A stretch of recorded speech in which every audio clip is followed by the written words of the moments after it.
Isolde had been told since she was old enough to understand fear that the Thornmere estate was cursed. Not cursed in the way of old wives' tales or the whispered superstitions that country folk clung to through long winters. Cursed in a way that mattered, in blood and silence, and the particular quality of darkness that gathered at its gates, even on cloudless afternoons, as though the light itself knew better than to linger there. She had gone anyway, not out of bravery. Isolde was not brave. She was desperate, which is a different thing entirely, and far less admirable. Her father owed a debt to a man who would collect it in fingers, if not coin, and the rumor, passed between the village women over wash basins and bread dough, was that the old Thornmere estate held treasure in its cellars, jewels, they said. Artifacts from before the Empire, things a girl could sell and never speak of again. Isolde had waited until the third night of the new moon, when darkness sat heavy as a burial cloth over the valley, and she had climbed the iron fence with her skirts tucked into her belt and her hands bleeding from the rusted spikes. The estate sprawled before her, a manor swallowed by creeping ivy, its windows dark and tall as cathedral arches, its grounds immaculate despite all evidence of abandonment. No weeds, no decay, only stillness so complete it pressed against the eardrums like held breath. She had told herself not to feel it. She felt it. The cellar door was unlocked, which should have been her first warning. She descended stone steps worn smooth by centuries of passage, and found not jewels, not coin, but a room of glass cases. Inside them, artifacts arranged with the precision of a scholar's collection. A chalice of black obsidian, a mirror framed in silver filigree with no reflection inside it, a ring carved from what appeared to be bone, and at the room's center, on a velvet cushion the color of dried blood, a pocket watch. It was gold. Old gold, the kind that carries warmth even in cold air. Its face was ivory. Its hands stopped at midnight. Across its case, etched in a language she could not name, were symbols that caught the candlelight. But there were no candles in the room. She had brought a lantern. The light was coming from the watch itself. She picked it up. The room changed. Not visibly. Walls did not shift. The floor did not tremble. But the air altered. The silence deepened from emptiness into attention, and Isolde became suddenly, viscerally aware that she was not alone. She spun. He was standing at the base of the stairs, and she understood at once, in the wordless way that prey understands the presence of her predator, that he had been there before she arrived, that he had, perhaps, been there always. He was tall in the manner of men who have never needed to make themselves small. Dark hair swept back from a face that was beautiful in the way old things are beautiful. Carved, precise, with no softness that had not been deliberately chosen. His eyes were the color of deep water before a storm, gray with something darker moving beneath. He wore black, though the cut of it was centuries out of fashion, and he held himself with the absolute stillness of something that did not need to breathe. She knew what he was. Everyone in the valley knew what he was, in the same way they knew not to approach the estate. The knowledge was in the blood. "Put it down," he said. His voice was low and controlled, the kind of voice that did not require volume to fill a room. Isolde's hand tightened on the watch, not from defiance. Her heart was slamming against her ribs with such violence she could feel it in her teeth, but from the sheer animal instinct of something small and cornered. I'll return it," she said. "I needed my father." "Put it down," he said again. She set it on the nearest surface. Her hand trembled. He crossed the room. Not quickly. He did not need to hurry, and crouched to retrieve the watch from where she had placed it, examining it with an expression she could not read. Grief, perhaps, or the kind of recognition that comes before grief. Then he looked at her. "You touched it," he said. "I know. I'm sorry. I'll go." "You cannot go." He straightened. "You have held the Vithara. You have activated the soul binding. You cannot leave this estate unless I release you, and I will not release you." He paused, as if weighing the word. "Not like this." Isolde stared. "What does that mean, not like this?" He turned away from her, moving toward the stairs. "The binding cannot be broken, only transferred." "I don't understand." "You will." He paused at the foot of the stairs, one hand on the stone. "There is one way a human who has activated the Vithara may leave this house freely without the binding destroying them." She waited. "Marriage," he said. "To me." The silence afterward was not empty. It was the silence of a door closing, of the last familiar thing disappearing beyond a horizon. Isolde looked at the watch on the cushion, gold in the dark, still glowing faintly, and understood that she had not found what she came for. She had found something older and worse, and somehow more. "You're not serious," she said. He looked back at her over his shoulder. His gray eyes held no cruelty, no amusement, only the flat, unreadable certainty of a man who had never needed to lie. "I have not," he said, "been serious about anything in 400 years. Tonight I am." He left her in the cellar with the glowing watch and the locked door, and the realization that she had made a very terrible mistake. She had not found treasure. She had found the Vampire King, and he had found a bride.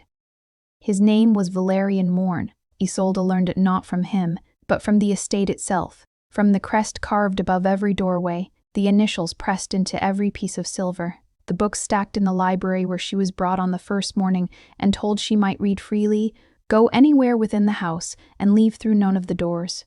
"You will not be harmed," he had said the night before, when he had led her from the cellar to a room on the upper floor, a room that smelled of cedar and winter roses and something beneath that, something old and mineral that she could not name.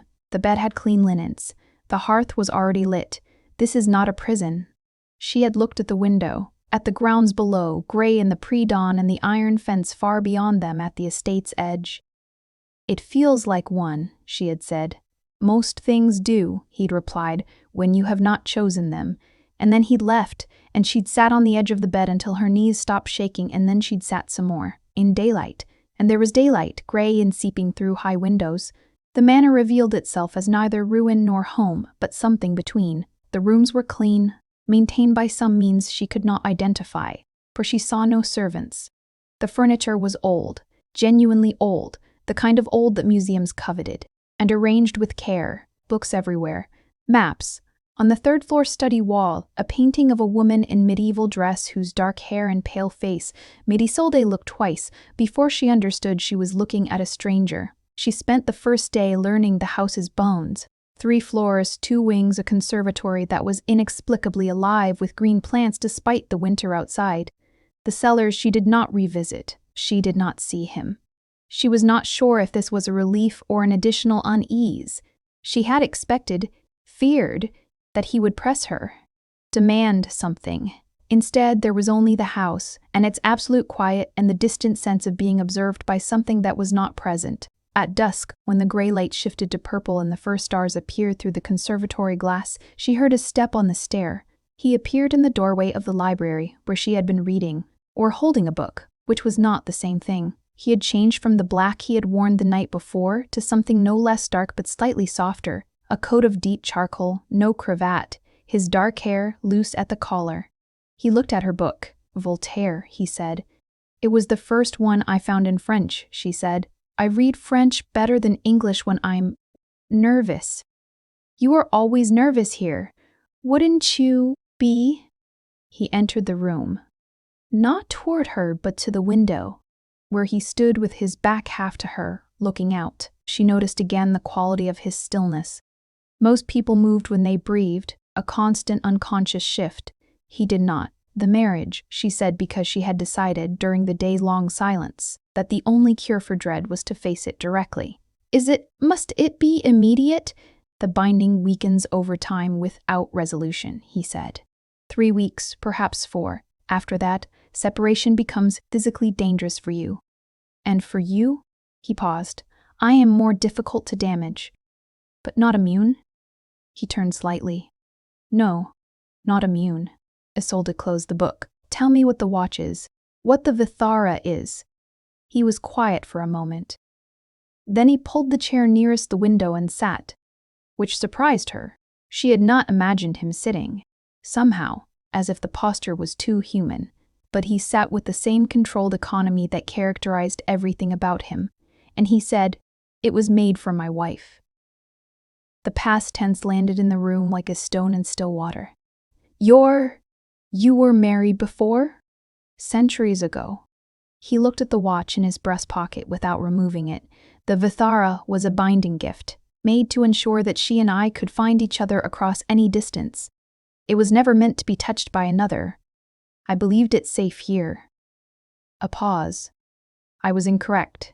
She's gone, Isolde said. Not a question. Yes. I'm sorry. He looked at her then, fully, and she found it difficult to hold his gaze, not because it was threatening, but because there was something in it that felt private, the kind of grief that has been carried so long it has become structural. You did not know, he said. The fault is mine. I should have secured it better. If it's so dangerous, why keep it? He was quiet again. She was beginning to understand that his silences were not evasions, but a different kind of speech. Because, he said finally, some things are too important to destroy and too painful to look at, and I have had 400 years to become comfortable with contradiction. Isolde looked at the floor. The fire was warm against her left side, the room dark beyond its reach. And she was sitting in a vampire's library in a dress that was not hers, laid out that morning by invisible hands, discussing his dead wife and the magical artifact that had bound her to him. What happens, she said carefully, after the marriage, you will be free within the estate, formally bound, under the protection of my name. He met her gaze. I will not make demands of you. I am not.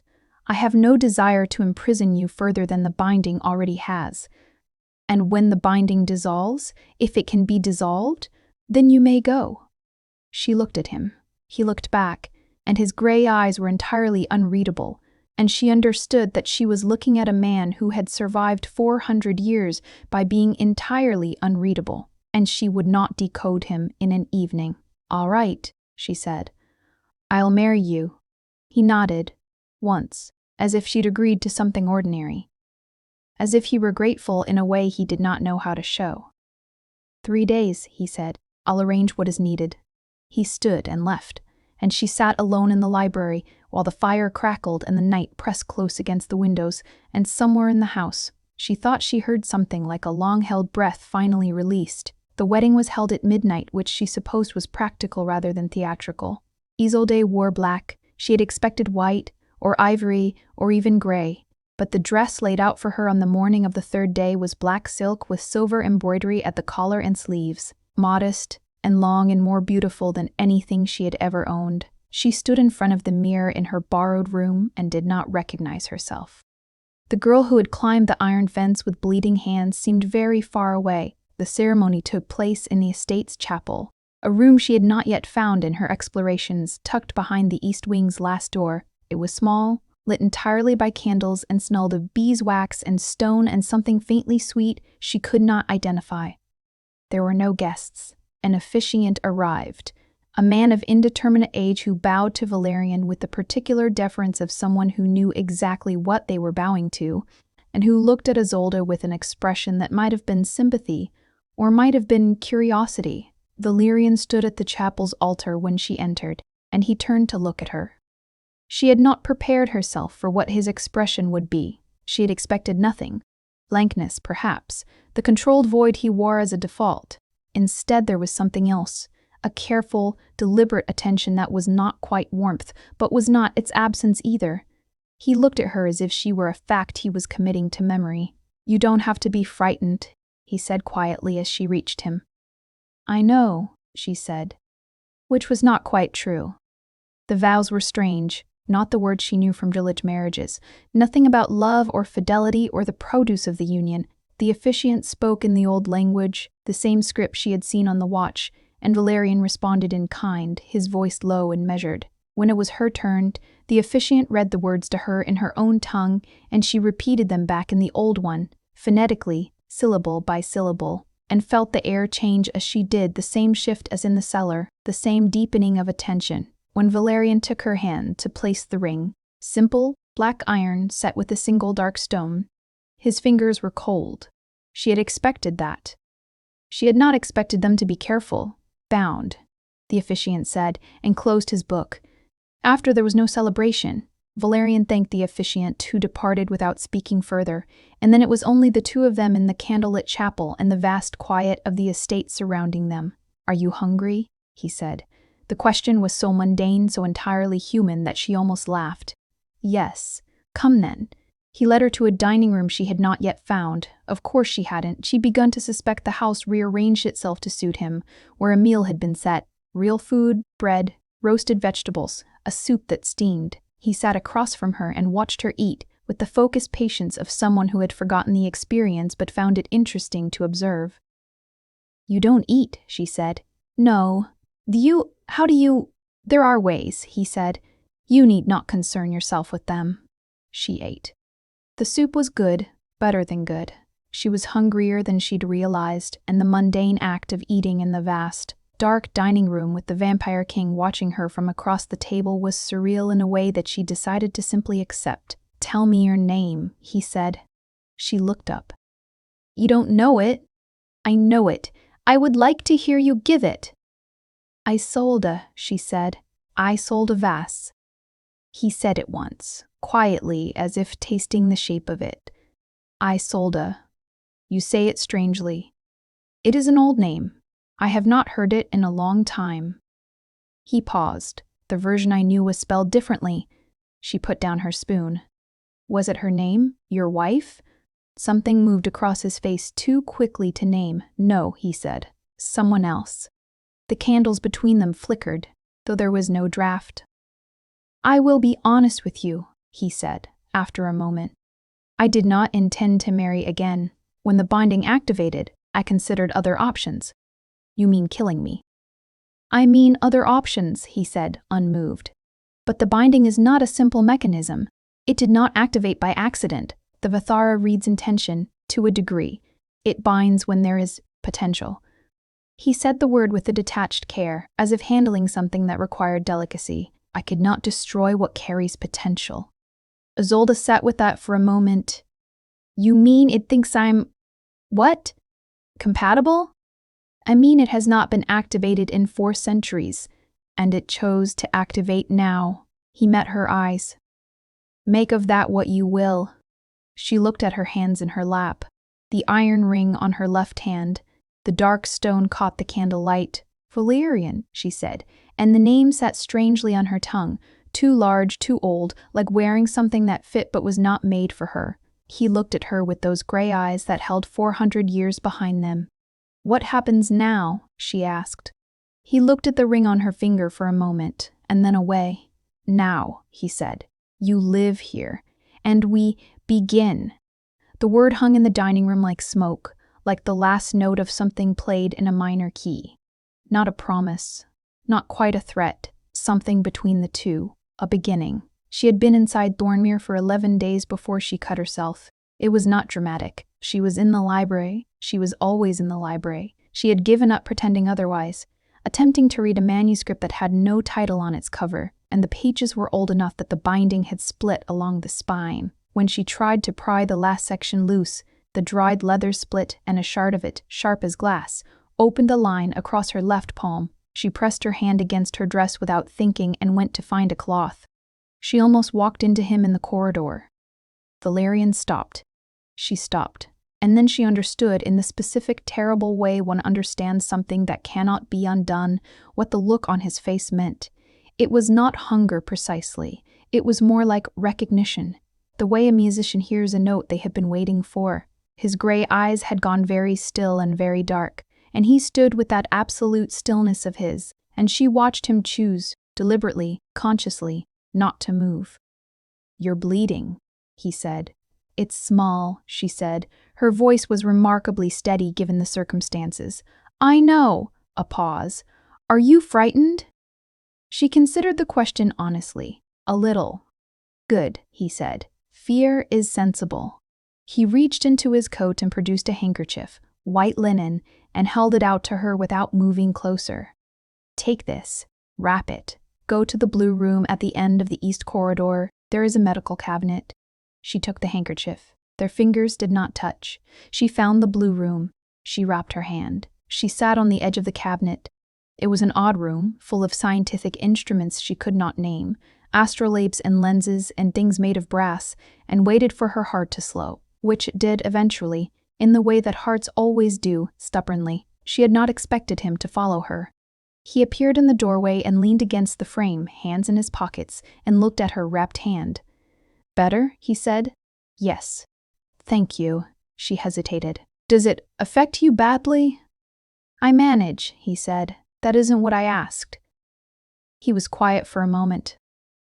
Blood is layered, for those of my kind. Information as much as sustenance. Every person's blood carries history, memory. He lifted his hands. Yours is unusually clear, present.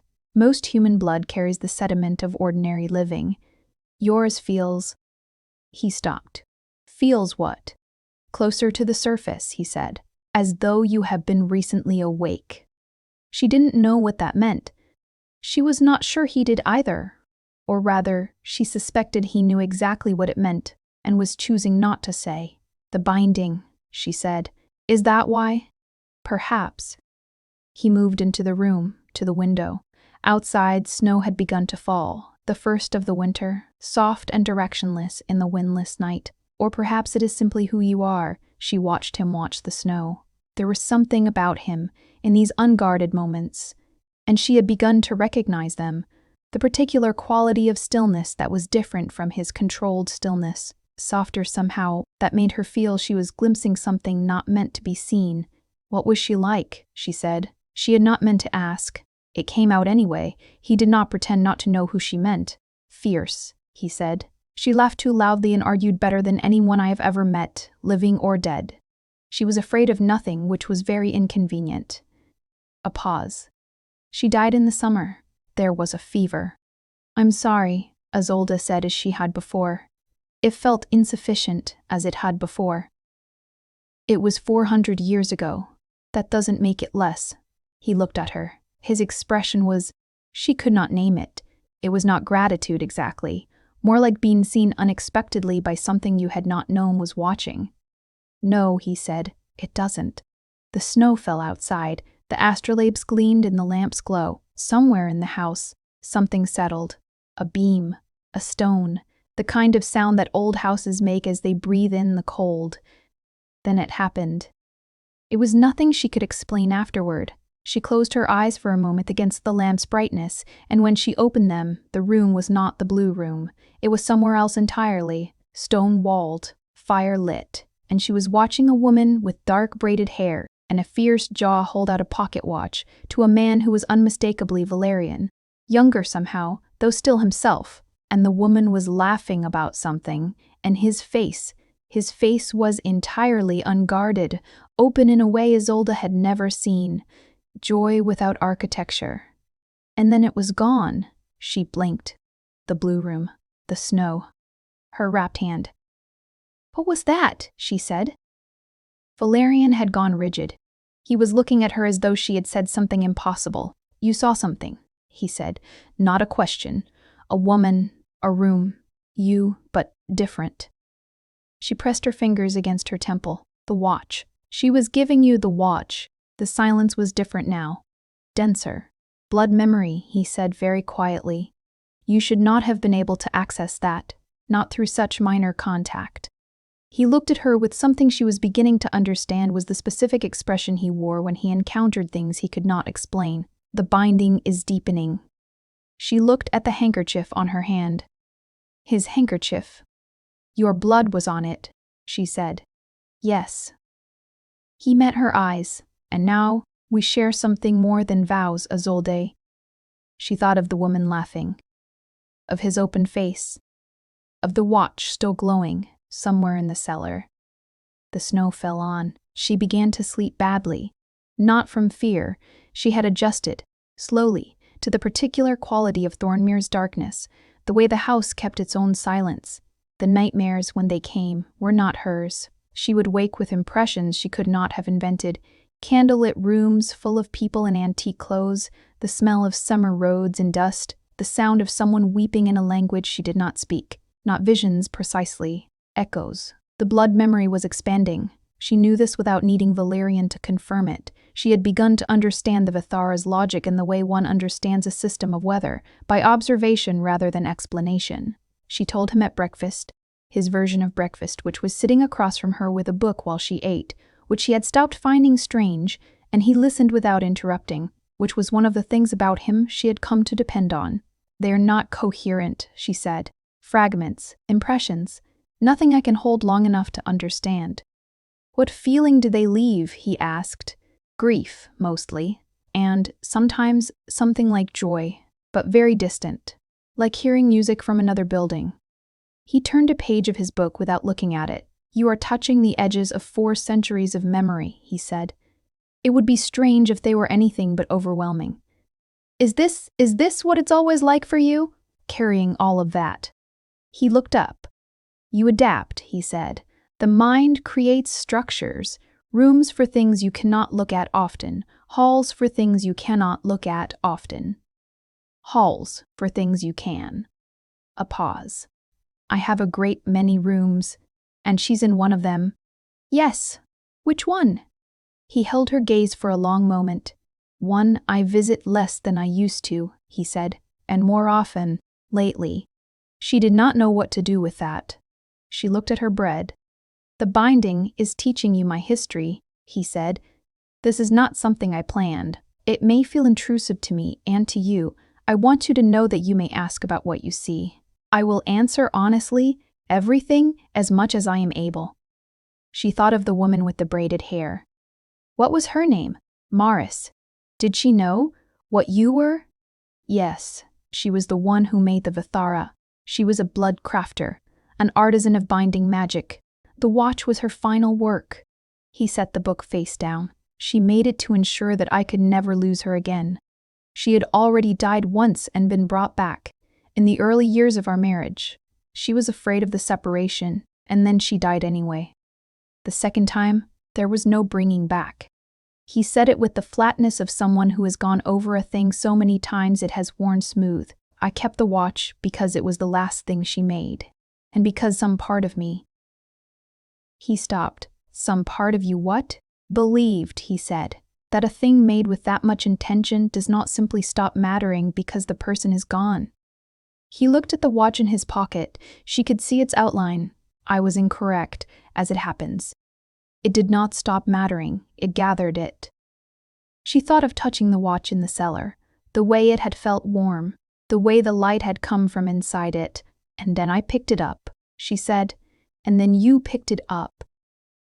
He looked at her with those gray eyes, and she thought, he has been carrying this for 400 years. 400 years of rooms and closed doors and a watch that holds a dead woman's intention. And then I wandered into his cellar for money and turned all of it sideways. I'm sorry, she said, for the 3rd time, and this time she meant it differently. Not for his loss, but for the disruption. For the intrusion. Don't be, he said. I have been preserved in amber for a very long time. Preservation is not the same as living. Outside, the snow had stopped overnight, leaving the grounds white and clean and still. The light came through the high windows and fell across the table in pale bars, illuminating the dust that hung motionless in the cold air. Tell me about before, she said. Before Morris. Before all of this. Where were you born? He was quiet for a moment. The weighing kind of quiet, not the avoidant kind. A city that no longer exists, he said, on a coast that has changed its name 4 times since. He leaned back slightly in his chair and she watched something loosen in him, carefully, like a knot that has been wet and dried in place. My father was a scholar of mathematics. My mother played a string instrument that is now extinct. I had 2 brothers, both shorter than me, both considerably louder. She smiled without meaning to. You were the quiet one, always. A pause. I became what I am at 32. There was a woman, not Maris, not yet. And a covenant, and a choice made under circumstances I would not choose again, knowing what I know. He looked at the table, but I was 32 and I believed I had reasons. Do you regret it? The question sat between them for a long moment. I regret the cost, he said. I do not regret surviving long enough to be regretful. Which is perhaps a kind of answer. She nodded slowly. It's a very old kind of answer. The corner of his mouth shifted, not quite a smile, but its shadow. I am, he said, a very old kind of man. She looked at him across the table in the winter morning light, this ancient, careful, grief-worn man who had married her to prevent a magic he didn't ask for from destroying a girl he didn't know, and she thought, I am beginning to know you. and she was not sure if that was the binding's work or her own. The letter arrived on a Sunday. It came through no post Isolde could identify. She had not seen a courier, had not heard the gate. But it was on the study desk when Valerian entered in the morning, and the quality of his stillness when he picked it up was different from his usual stillness. Harder, more alert. He did not show it to her, but he did not conceal it from her either, which she had learned to read as a kind of trust. She asked at dinner. "Coven correspondence," he said. He set his wine glass untouched, always untouched, on the table. "They are aware of the marriage. Is that a problem? It may become one." He measured his words with more care than usual. "My standing within the Coven is complicated. I withdrew from active participation some decades ago. A king without a court is tolerated. A king who suddenly acquires a human wife is less straightforwardly tolerable. They'll object? Some will. There are laws governing human vampire bonds that have not been formally invoked in a century. They may invoke them now." She looked at her hands. What did the laws say? That a human bound to a vampire must either be turned or released. He said it carefully. The Coven does not recognize a marriage as sufficient cause for a human to share in a vampire's estate and protection. There must be resolution. "Turned or released," she repeated. "And releasing me means the binding would need to be forcibly severed. The Vithara would need to be destroyed." He met her eyes. "I will not do either." The certainty in his voice was quiet and total, like the certainty of stone. "Why not?" she said. Not challenging. Genuinely asking. He was silent for a long moment. The binding was made by Maris. Destroying the Vithara would be the last destruction. There would be nothing left. He paused. "And the second option?" He stopped. "You won't turn me," she said. "Not without your full and informed consent, which I will not seek from someone who has been in this house for 2 weeks." She sat with that. Outside the window, the sky was a deep freezing blue, the last light of a winter afternoon. "What will the Coven do?" she said. "They will send a representative, perhaps several." He folded the letter precisely and set it down. "There will be a formal hearing. I will be asked to account for the binding and for the marriage. What do you tell them? The truth, that the Vithara activated of its own accord, that I chose marriage as the binding's resolution." He looked at the letter. "What they choose to believe is not within my control. They don't trust you. They fear me, which is a different thing, and fear has its uses." A pause. "But fear has limits when ambition is involved, and there are members of the Coven who have long believed my withdrawal from governance was an opportunity." Isolde felt something cold. That was not the room. "They want your position," she said. "They want what comes with it. Territory. Precedent. The particular power that accrues to those who have held it longest." He was very still. "You should know this. You should know the shape of what you have married into." "You're telling me I could be in danger." "I am telling you the truth," he said. "I will not soften it to spare you anxiety."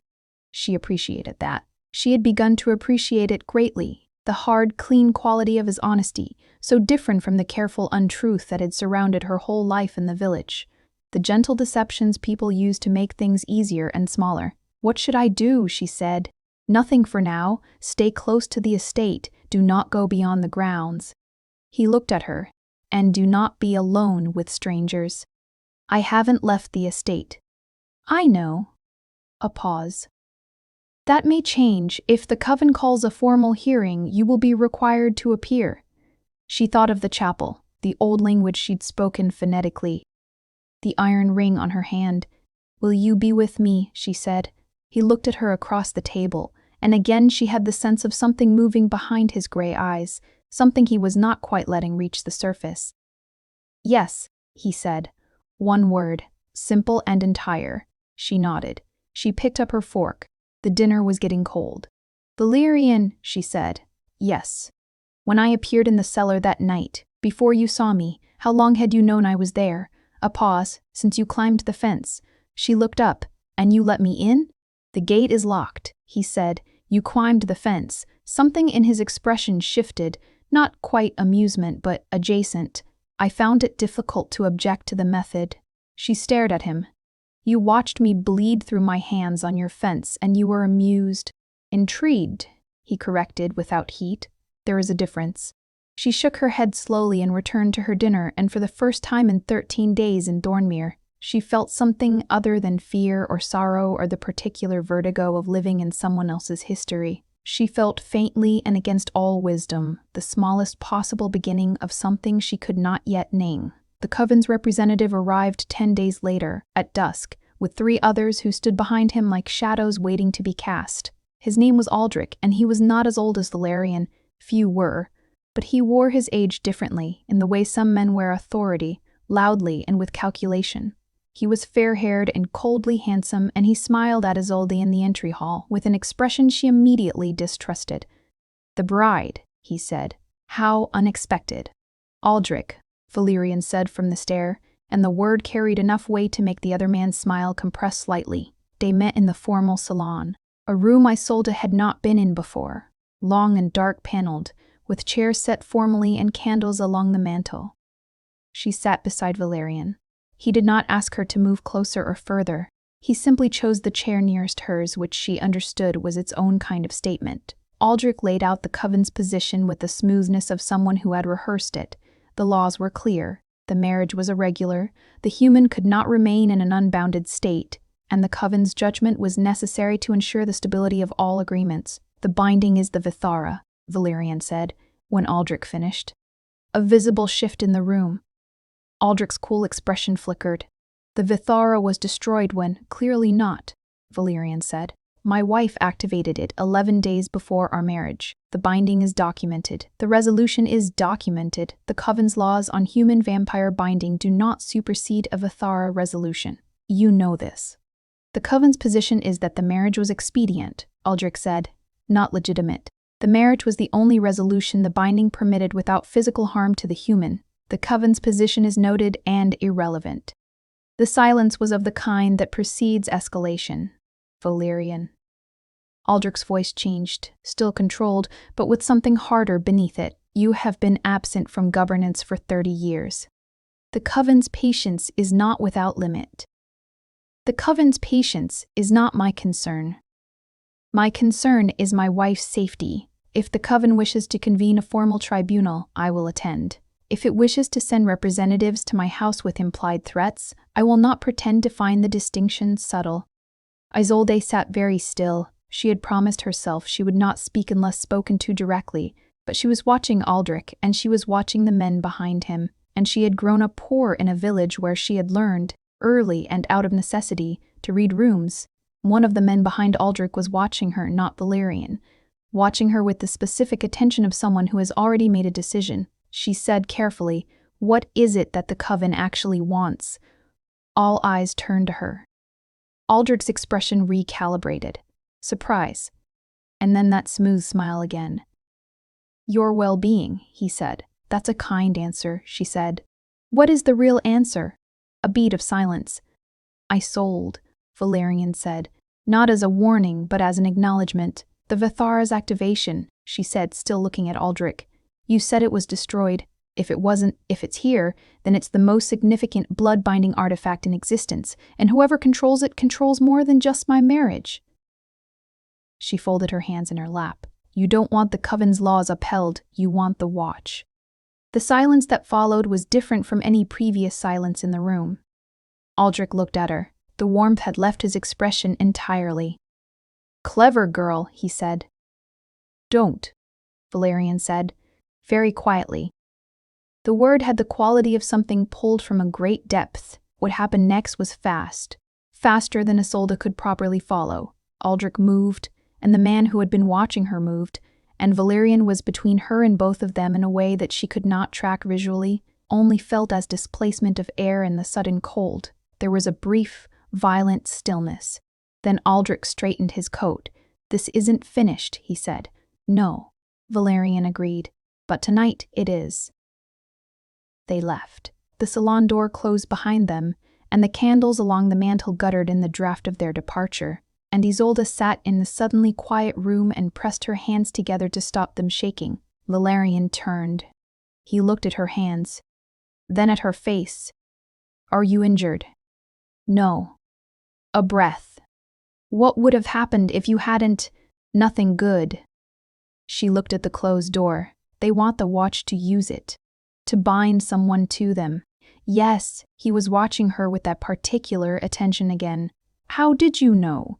Men who want power for the law's sake look at the thing they're protecting. Men who want what the law protects look at the prize. She exhaled. I'd seen it before, in smaller men, on smaller scales. He was very still. You are, he said with a slowness that felt like something being understood for the first time, not what I expected.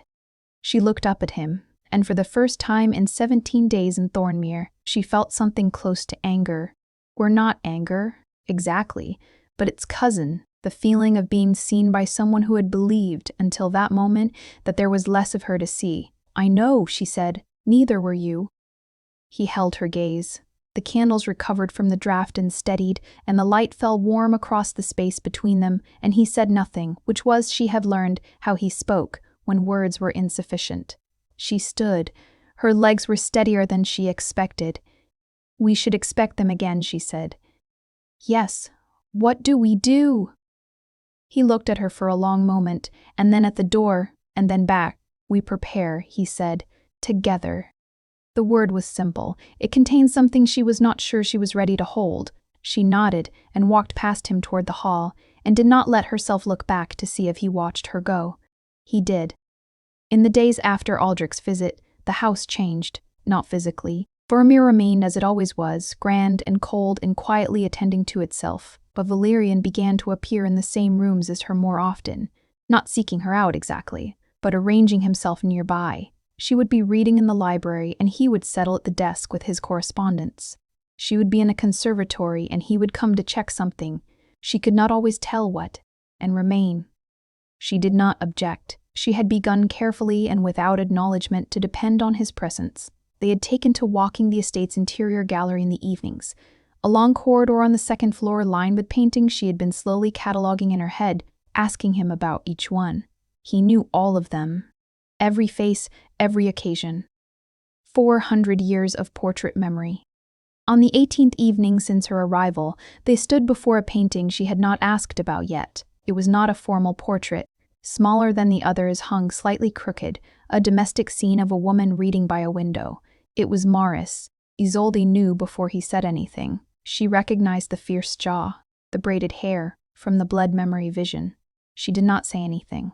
She stood and looked at the painting and felt, very clearly, the weight of the woman in the frame. The weight of someone who had mattered enormously to someone who was now standing beside Isolde in the dark. She painted it herself, Valerian said. She was not skilled. She said it was because she wanted a record that no one else had composed. She looks like herself, Isolde said. Not posed. No, she was entirely impossible. He said it without grief this time. With something softer. She would have been interested in you. She liked women who asked direct questions. I asked Aldrich something dangerous. You asked something true. The danger was his response. He paused. She would have done the same. She did do similar things many times. They stood in the gallery, and the lamp on the wall between them and the painting cast a warm, unsteady light, and Isolde thought, I am standing in the space between a dead woman and a man who loved her, and I am not afraid. She was not sure when that had happened. Valerian, she said, yes, can I ask you something that is not about the Coven or the binding or any of the formal things? A pause. Yes. Are you lonely? He did not answer immediately. She watched him look at the painting and then look away. I had forgotten what it felt like, he said, when you have been alone long enough. The absence becomes the condition. You stop noticing the shape of what is missing. He was quiet. I am beginning to notice it again, which means I was. She nodded slowly. I understand that, she said. I wasn't alone in the village, but I was lonely. Different, he said. Yes? Why? She thought about it. My mother died young. My father is well-intentioned and mostly absent. I am competent at everything required of me, and no one has ever been very interested in anything beyond that. He turned to look at her then, fully, and the lamp between them lit the angles of his face and the gray of his eyes, and she met his gaze without looking away. I am interested, he said, in considerably more than that. The words were quiet, precise, entirely unornamented. She felt them in a different register than previous speech, not in the mind, but somewhere lower. She did not move toward him. She did not move away. I know, she said. I know that you are. He looked at her mouth for a fraction of a second, and then at her eyes, and then he reached out slowly, with the deliberate care of someone performing an action they have considered from every angle, and touched the back of her hand. Just that. The back of her hand, his cold fingers, barely a breath of contact. She did not pull away. He did not move closer. They stood like that for a long moment in the gallery, and the lamp flickered and stilled, and somewhere in the house's deep interior something sounded. The Vithara, she had begun to suspect, made a sound when the binding strengthened. A low, harmonic hum just beneath the threshold of hearing that she felt rather than registered. She felt it now. The Coven will come back, she said. Yes. And we need to protect the watch. Yes. And somehow I need to understand what I've actually married into. Yes. His hand had not moved. Slowly, he said. There is time. Is there? He looked at her. I am 400 years old. I am accustomed to patience. I'm 23, she said. I am not. Something crossed his face, that shadow of a smile, which she had begun to treasure in the disproportionate way one treasures small things in difficult times. No, he said. I can see that. She turned her hand over slowly so it lay palm up beneath his. He looked at it for a moment, then he closed his hand around hers, cold and careful and entire, and did not speak, because neither of them had words for what was happening, and words would have made it smaller. They stood in the gallery before the painting of the woman who had loved him first, and Isolde thought, this is not replacing her. This is something else, something that comes after and does not cancel what came before. The binding hummed beneath the house. The letter came from the Coven 3 days later, and this time it was not correspondence. It was a summons. Formally worded, sealed in black wax, delivered by a courier who was not human and who did not wait for a response. The hearing would be held at the Coven's seat, a place Valyrian named as the Sable Court, 3 days' travel north. They were given 1 week's notice. Isolde read the summons over his shoulder. He allowed this, she had noticed, in recent days, that he had stopped arranging his correspondence out of her line of sight. Another small trust. Another stone placed on a careful bridge. We go? She said. We go. He turned the summons over, looking at the seal. If we refuse, it constitutes a formal break with the Coven. They would be entitled by their own law to take more direct action. And if we attend and they rule against us, then I choose who I am outside the law's permission. She looked at him. What does that mean? It means, he said, that there are things I will not yield, regardless of consequence. She looked back at the summons. Will it be dangerous? She asked. It may be. Should I be afraid? He was quiet for a moment. Not of me, he said, not within arm's reach. They left on the 3rd morning. Valyrian's traveling arrangements were as antiquated as everything else about him. A carriage that had been modified over centuries to be practical but remain unmistakably old, drawn by horses that seemed entirely unperturbed by their driver's nature.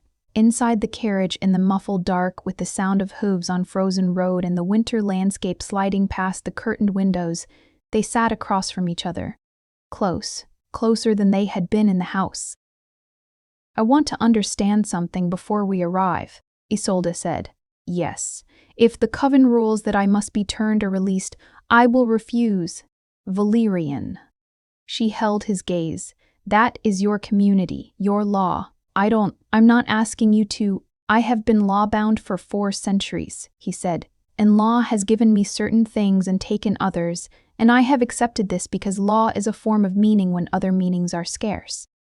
He paused. But I have found recently that other meanings are less scarce than I believed. She looked at her hands. The iron ring. The dark stone. You said the binding activated because there was potential, she said. Yes. What kind? He was silent for a long time, long enough that the carriage turned a bend and the morning light shifted through the curtain's edge. The Vithara responds to the possibility of genuine connection, he said, not compatibility of temperament or status or any external measure. Connection in the structural sense. Two people who could, given time and will, understand each other deeply. She sat with that. It doesn't guarantee anything, she said. No. It is a possibility, not a certainty. He met her eyes. But I have not encountered one in 400 years. I am choosing to treat it accordingly. She thought of the vision. Morris laughing, his open face. She thought of the gallery and her upturned palm and the hum beneath the house. I'm not her, she said. I need you to know I know that. I don't want to be a replacement. You are not, he said, firmly. She was herself. You are yourself. Both of these things can be true without conflict. A pause. I loved her. I am beginning to want to know you. These are not the same want, and I would not pretend otherwise. She nodded. Her throat was unexpectedly tight. Isolde, he said. Yes. Whatever happens at the Sable court, whatever they rule, you will not be harmed. I give you this as a true thing, not a comfort. She looked at him across the dark carriage, this ancient man with his careful hands in his centuries of rooms, and she felt something settle in her, not safety exactly, but something adjacent. Something like, I trust this. All right, she said. They arrived at the Sable court at dusk on the third day. It was a structure of black stone, high-walled, older than the country that surrounded it, burning with lights in every window as if to compensate for what lived inside. At the gate, Valerian stopped and offered her his arm. She took it. They walked in together, and the gate closed behind them, and the night deepened around the ancient stone, and Isolde felt the Vithara hum in Valerian's breast pocket, faint and clear as a bell note, and thought, whatever comes next. I am not alone in it. Neither was he. The hearing room was a circle. Isolde had not expected that. She had expected something hierarchical, a throne and petitioner's floor, the architecture of power she understood. Instead, the Sable court's convening chamber was a round stone room with tiered seats on every side and a central space where those being judged stood, surrounded. She recognized it immediately for what it was. A room designed so that those inside it could not have a wall at their back. They stood in the center. Valerian's arm beneath her hand, 7 council members arranged in the tiers above them, Aldrich among them. Fourth from the left, his fair face composed. The hearing was conducted in the formal tongue, a mix of the old language and the court's own dialect, which Valerian translated quietly, close to her ear, in a voice that was only hers to hear. It went for the first half as expected.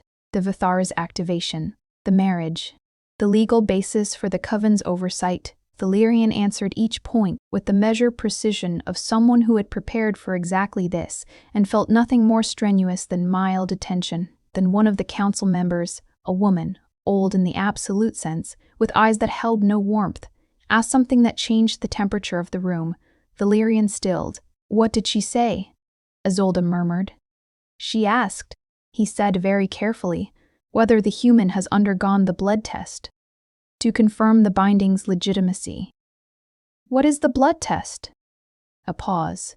A direct tasting, he said, by a council member, to verify that the Vithara's bond is genuine. Isolde looked up at the council. At Aldrich, who was watching the exchange with interest. What happens if they find it genuine? They must honor the marriage. And if they don't find it genuine, then they have grounds for nullification. He said it without inflection. Aldrich is the council's designated taster. He is the one who would know, Isolde said, quietly, entirely certainly. Valerian looked at her. I will not let Aldrich touch me, she said, not loudly. The words were for Valerian only. His gray eyes held hers for a long moment. Then he turned to the council and spoke in the formal tongue, and even without translation, she could hear the authority in it. The kind of authority that does not argue, only states. The council murmured. Aldrich's expression tightened. What did you tell them? She asked. That the blood test will be conducted, but not by Aldrich. I invoked the king's right of selection. They cannot refuse it. He paused. The eldest council member, Vora, the woman who asked, will conduct it instead. She is not fond of me. but she is honest. The elderly council member descended to the floor. She held no weapons, wore no ceremony. She looked at Isolde with a directness that was not unkind. She spoke. Valerian translated. She says, "I will not harm you. I need only a moment's contact." Isolde looked at the woman and then at Valerian. He was watching her with the expression she had come to know as his version of, "This is your choice and I will abide it either way." She held out her unringed hand. Vora took it, raised it to her mouth. A breath. Just a breath. The faintest contact of cold lips against her wrist, and then released. The old woman straightened. She turned to the council and spoke. The room changed. Aldrich stood. He said something sharp, and Vora turned to him with an expression that silenced him mid-sentence. She spoke again to the council, longer this time, her voice steady. "What is she saying?" Isolde pressed. Valerian was very still. "She says that the binding is genuine," he said. "That the Vithara's bond is marked. She says she has not tasted a marked bond in 2 centuries. A pause. She says the marriage must be honored, and that the Coven owes the king's household an apology for the conduct of its emissaries." Aldrich spoke again, louder this time, the controlled smoothness abandoning him. "He's objecting," Isolde said. "Strenuously," Valerian agreed, and then Vora did something Isolde had not anticipated. She turned and looked directly at Isolde and spoke to her in her own tongue, accented but clear. "The watch knows what it chose," she said. "Do not be afraid of it." Aldrich was overruled. The vote was 5-2. The marriage was formally recognized. The Vithara was declared a protected binding under Coven law, which meant Aldrich and anyone working with him could not approach either of them regarding it without explicit council sanction. They walked out of the Sable court into the night. Isolde's legs carried her as far as the courtyard, and then she stopped and stood in the freezing dark and breathed. Valerian stood beside her, not touching, but close enough that she could feel, not warmth, nothing so simple as warmth, his presence. "You did not waver," he said. "I was terrified," she said. "I know." A pause. "You did not waver." She looked up at the dark sky. Stars, clear and cold, more than she'd ever seen from the valley. "What Vora said," she began. "The watch knows what it chose," he quoted quietly. "Do you believe that?" He was silent for a moment. "I believe the Vithara was made by someone who understood what genuine choice looked like, and I believe it does not activate carelessly." He looked at her profile in the dark. "I believe you are not here by accident, Isolde. I have believed this since the cellar." She turned to look at him. "And I believe," he said, more quietly still, "that I have not been afraid of the future in a very long time, and I am finding that I am now." She looked at him in the dark, at the man who had survived 4 centuries and still found the future frightening when it mattered. She reached up and touched his face, the cold, precise line of his jaw, with her palm. He went completely still. "Good," she said softly. "That means it's real." His eyes closed briefly. One moment, then opened, and he covered her hand with his. They returned to Thornmere in the small hours of the morning, when the stars had begun their slow lean toward dawn. The house rose behind the gate like something out, that ceremony, without warmth in the human sense, but with the particular attentiveness it always had, the sense of a place that knows its inhabitants and adjusts accordingly. The fire in the entry hall was lit. The lamps on the stairs were burning. Isolde no longer found this eerie. She found it, almost, like coming home. She stopped at the foot of the stair. "I want to see the watch," she said. Valerian was already in the hall.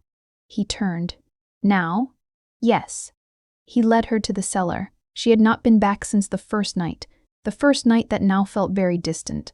The night she had been a girl with bleeding hands and a terrible plan, and no idea what she was walking into.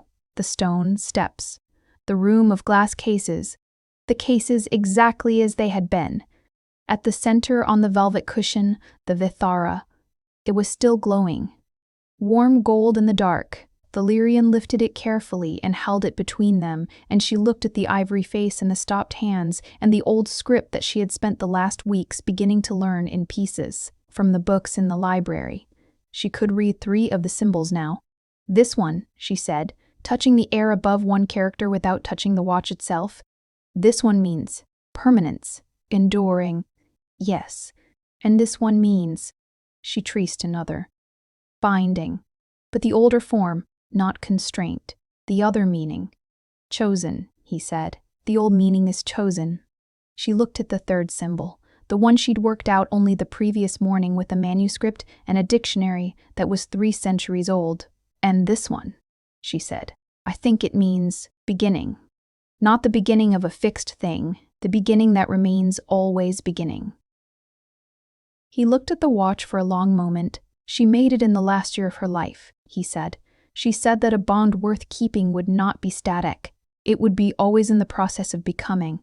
He held the watch, and the light from it was steady and warm and entirely without menace. I thought I understood what she meant. I understand it better now. Isolde looked at the symbols. She was writing something into it for whoever came next, she said slowly. She knew someone would come after her. She built it into the watch. He was very still. You think she intended this, he said. I think she was a woman who understood that love is not a single event, Isolde said, and that someone who loves well should not be left entirely alone forever. She looked at him. She made you a watch that would know when to open. He looked at the watch in his hands for a long time. Then he pressed it closed, gently, and held it for a moment, the way one holds something precious and also complete, saying goodbye, not with ending, but with release, and he set it back on the velvet cushion. I want to ask you something, he said. Yes. The binding, as it is now, is sufficient. You are safe. The Coven has recognized the marriage. You could live here within Thornmere in something like stability, and eventually, when you chose, you could leave. He held her gaze. I would not ask more than that. Valerian, she said. He stopped. Do you want more than that? A pause. The longest pause she had ever heard from him. Yes, he said. Simple and unornamented, the way he always said the truest things. Then say so. He was quiet for a moment. I have been careful for so long, careful with myself and with others, and with the small, survivable amount of feeling I have allowed myself. And I find that I am very tired of careful. He looked at her. I want to know you. I want to continue knowing you, for as long as you will allow it. Valerian. Yes, I want the same things. The seller held its breath. He crossed the space between them in 2 steps, carefully with no haste, but with a certainty that was different from caution. And when he kissed her, it was in the manner of someone who has thought about what care really means, not restraint without purpose, but the deliberate choosing of how to hold something you do not want to damage. She had not expected it to feel like exhaling, like the end of held breath. It was brief, a beginning, not a culmination. When he drew back, she looked at him in the glow of the Vithara and saw his face as she had seen it in the blood memory vision, unguarded. Open. The architecture gone, and only the man remaining. There are things we need to discuss, she said. I know. The Coven. The binding's future. What happens when, she gestured imprecisely at the gulf between 23 and 400 years. I know, he said again. There is time. He paused. I have spent 4 centuries acting as if time were the enemy. I think, with you, it may not be. She thought of the watch symbols. Permanence. Chosen. Beginning. What comes next? She asked. He looked at her in the warm glow of the watch they had not taken with them and said, We become. It was not a resolution tied up neatly with the certainty of outcome. It was something older and more honest. The acknowledgement that what they were building had no name yet, and that the naming would come later, through the long practice of choosing each other in small ways, daily, in all the ordinary and extraordinary moments of a life lived, improbably shared. Somewhere above them, Thornmere breathed its old breath. The watch glowed on its cushion, steady and warm, in the cellar where she had found him, or he had found her, or the watch had found them both. Isolde Morn, née Vas, girl who had climbed a vampire's fence with bleeding hands and stolen something she had not understood, stood in the dark with her husband and felt the particular quality of beginning that has no fear in it. The vampire king, for his part, stood in the room where he had kept 4 centuries of loss and allowed himself to be seen by someone alive. The watch's symbols glowed. Enduring. Chosen. Always beginning.